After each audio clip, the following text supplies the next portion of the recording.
राज्यात पुढील 4 ते 5 दिवस पावसाचा येलो अलर्ट, तर कोकण, गोवा, मध्य महाराष्ट्रातील अनेक जिल्ह्यांमध्ये मुसळधार पावसाचा हवामान खात्याचा इशारा.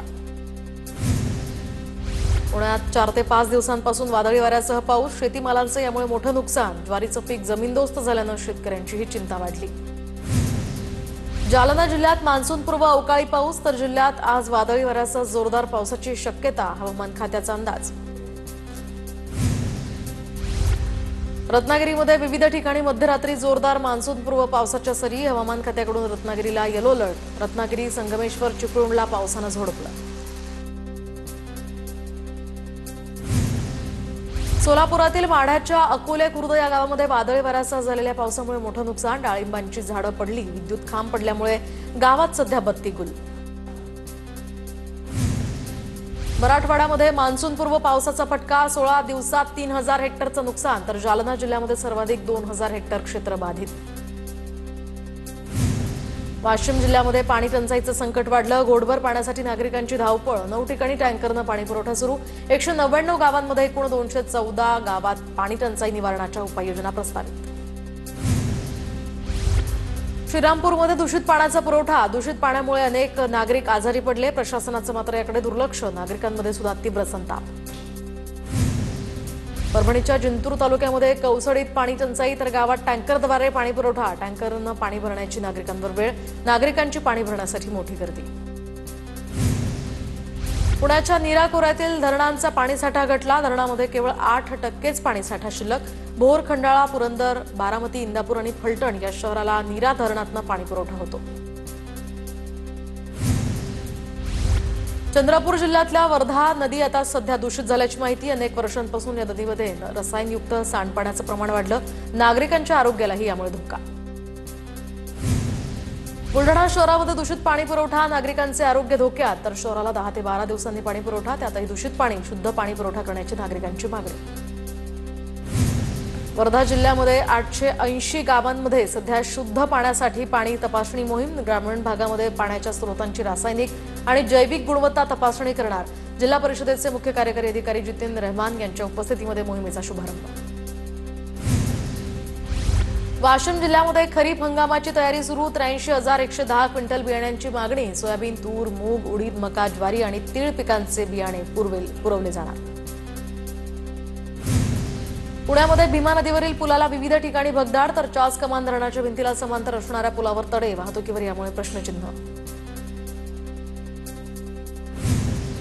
आचरातील कोळंबी प्रकल्पातील विष प्रकरणी नितेश राणे यांच्याकडून चौकशीचे आदेश. कोळंबी प्रकल्पात विष घालून तरुणांचं लाखो रुपयांचं नुकसान.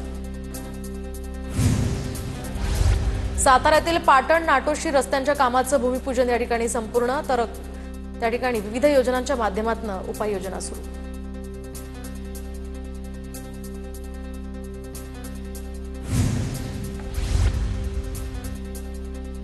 तर कराडच्या पाटणमधील नागरिकांच्या समस्या सोडवण्यासाठी मंत्री शंभूराज देसाईंचा जनता दरबार. अधिकारी आणि नागरिकांची जनता दरबारात मोठी गर्दी.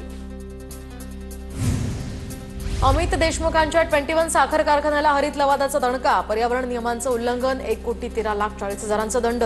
राष्ट्रीय हरित लवादाच्या पश्चिम खंडपीठात या संदर्भात सुनावणी.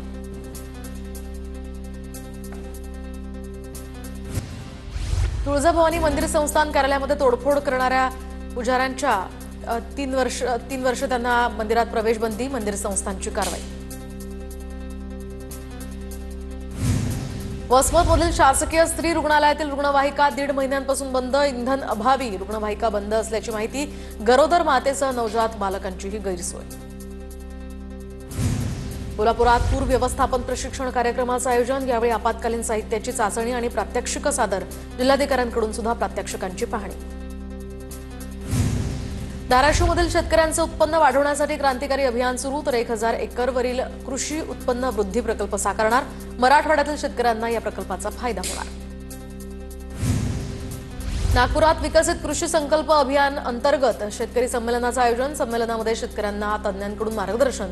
देवेंद्र फडणवीस, शिवराज सिंग चौहान यासह माणिकराव कोकाटेंची संमेलनाला उपस्थिती. पंढरपुरात स्वाभिमानी शेतकरी संघटनेकडून बैलगाडी शर्यतीचं आयोजन. राज्यातील नामांकित बैलजोड्यांचा या शर्यतीत सहभाग. बकासूर, देवा, चित्रा, चिक्या, राजा, चिमण्या या बैलांना पाहण्यासाठी नागरिकांची मोठी गर्दी. संत तुकोबांच्या आषाढी वारी पालखीचा रथ ओढण्यासाठी देहू संस्थान बैलजोड्या खरेदी करणार। देहू संस्थानकडून हा ऐतिहासिक निर्णय। खरं तर बैलजोडीचा मान इतरांना देण्याची परंपरा यामुळे खंडित होणार।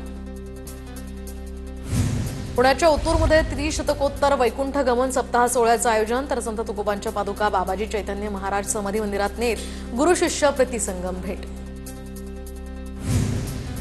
पीएमपीएमएलच्या बसेस तिकीट दरवाढी विरोधात आता आम आदमी पार्टीचा विरोध। तर तिकीट दरवाढीमुळे प्रवासी संख्येत घट, स्वस्त सार्वजनिक वाहतूक व्यवस्था हेच धोरण राबवण्याची कार्यकर्त्यांची मागणी।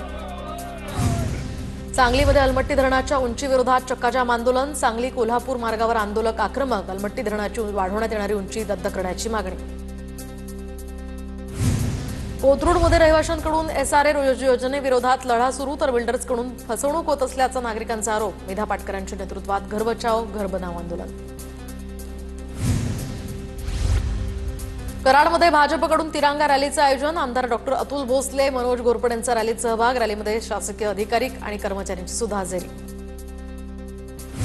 रायगडच्या पेणमध्ये तिरंगा रॅलीचं आयोजन। लोकप्रतिनिधींचा या रॅलीमध्ये मोठा सहभाग। माजी सैनिकांचाही रॅलीत सहभाग। आष्टी शहरात सुरेश धस यांच्या नेतृत्वात तिरंगा रॅली। भारतीय सैन्य दलानं अतिशय अचूक प्रत्युत्तर दिलं। धस यांच्याकडून भारतीय सैन्याचं कौतुक।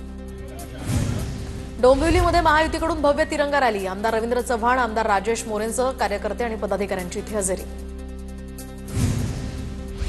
नागपुरात रुग्णालयामध्ये उपचारासाठी आणलेल्या कैदी चकवा देऊन फरार। कैद्यांना पोलिसांना चकवा देत पलायन केलं। पोलिसांकडून त्याचा शोध सुरू। भंडाऱ्याच्या जांभोरामधील शेतात अस्वल दिसल्याची घटना। परिसरातील शेतकऱ्यांमध्ये यामुळे भीतीचं वातावरण। वन विभागानं अस्वलाचा बंदोबस्त करण्याची ग्रामस्थांची मागणी। पुण्याच्या राजगडमधील वेल्हे तहसील कार्यालयाला 100 दिवसांच्या कृती आराखडा उपक्रमांतर्गत यश। महाराष्ट्र शासनाच्या 100 दिवस कृती आराखडा कार्यक्रमात प्रथम क्रमांकाचे ते मानकरी। पावसाळ्यातील नैसर्गिक आपत्तीसाठी रत्नागिरी जिल्हा प्रशासन सज्ज। नैसर्गिक आपत्तीमध्ये संपर्कासाठी अत्याधुनिक सॅटेलाइट फोन। महसूल यंत्रणेसाठी 12 तर पोलीस प्रशासनासाठी 12 सॅटेलाइट फोनची व्यवस्था। हैदराबादमधील भाविकाकडून तुळजाभवानी चरणी 5 तोळ्यांचा सुवर्णहार अर्पण। मंदिर संस्थानकडून निर्मला रेड्डी यांचा सत्कार। पिंपरी चिंचवड महानगरपालिकेच्या सुधारित डेव्हलपमेंट प्लॅन अँड डाऊन प्लॅनिंगच्या या नोटिफिकेशनची चरहोली। ग्रामस्थांकडून होळी। दोन्ही स्कीम रद्द करण्याची ग्रामस्थांची मागणी। जळगावच्या आरोग्य सेवकाच्या नियुक्तीचा बनावट आदेश तयार करून नोकरीला लावण्याचा प्रयत्न। जळगाव शहर पोलीस ठाण्यामध्ये गुन्हा दाखल। महिलेसह एकाला अटक। सिंधुदुर्गच्या कुडाळ शहराच्या ओहळातील गाळ काढण्यास आता सुरुवात। तर गाळ काढण्याचं काम 90% पूर्ण झाल्याची माहिती। लोटे एमआयडीसी मधील लासा कंपनीमध्ये भीषण आग। आगीचं कारण अद्याप अस्पष्ट। परिसरात सध्या धुराचे लोट पसरल्यामुळे ग्रामस्थांमध्ये भीतीचं वातावरण।